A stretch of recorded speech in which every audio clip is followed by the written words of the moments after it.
Di ujung Pulau Jawa, ketika malam turun dan dunia tertidur, ada suara yang tetap berdenyut. Suara penyu yang kembali, suara ombak yang terus datang, dan suara manusia yang memilih menjaga, bukan merusak. Semoga kita pun bisa menjadi penjaga. Bukan hanya penyu, tapi penjaga kehidupan.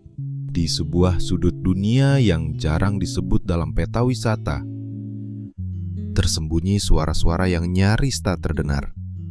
Suara desir pasir yang digali oleh sirip penyu, suara napas berat makhluk purba yang datang dari lautan, dan suara hati manusia yang memilih berdiri di sisi kehidupan saat dunia semakin bising mengejar keuntungan.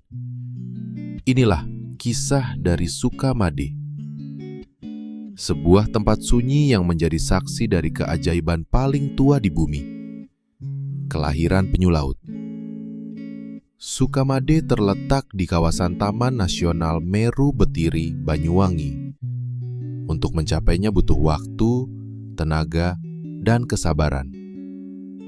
Jalanan berbatu, sungai tanpa jembatan, dan hutan lebat menjadi gerbang menuju tempat ini.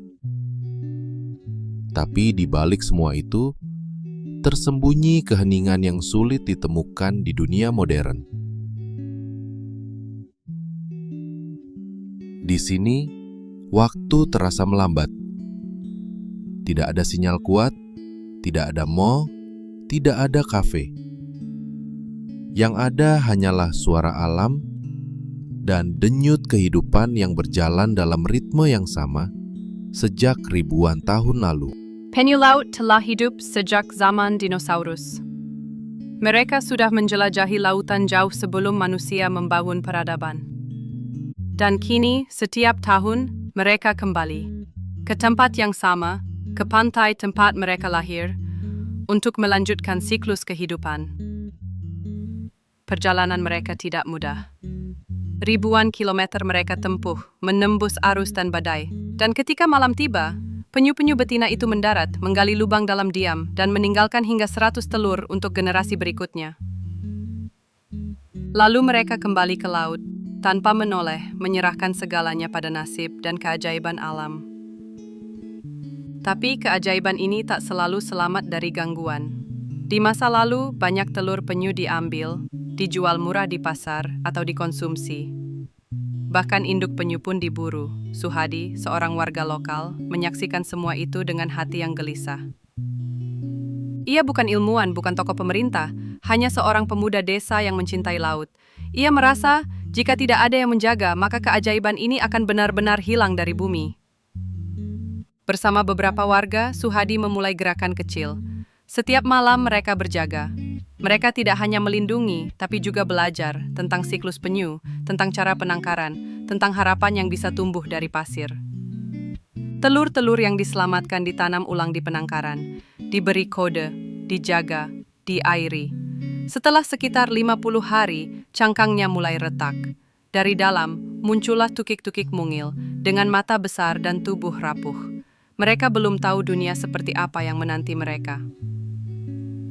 Tukik-tukik itu kemudian dilepas saat senja. Mereka berjalan pelan menuju laut, mengikuti cahaya di cakrawala. Dari 100 tukik, mungkin hanya satu yang akan kembali sebagai penyu dewasa. Tapi satu itu bisa menciptakan 100 lagi. Konservasi bukan hanya soal menyelamatkan satwa, tapi juga menyentuh hati manusia. Suhadi dan timnya mengajak anak-anak belajar mencintai alam. Mereka menggambar penyu, memberi nama pada tukik, dan belajar tentang pentingnya menjaga ekosistem. Kini, wisata edukasi tumbuh perlahan. Wisatawan datang bukan hanya untuk berfoto, tapi untuk belajar.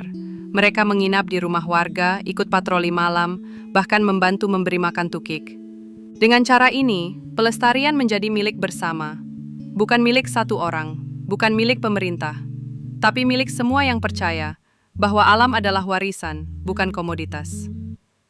Namun, ancaman tak pernah benar-benar hilang. Sampah plastik di laut, perubahan iklim, dan pembangunan yang tidak terkontrol terus membayangi.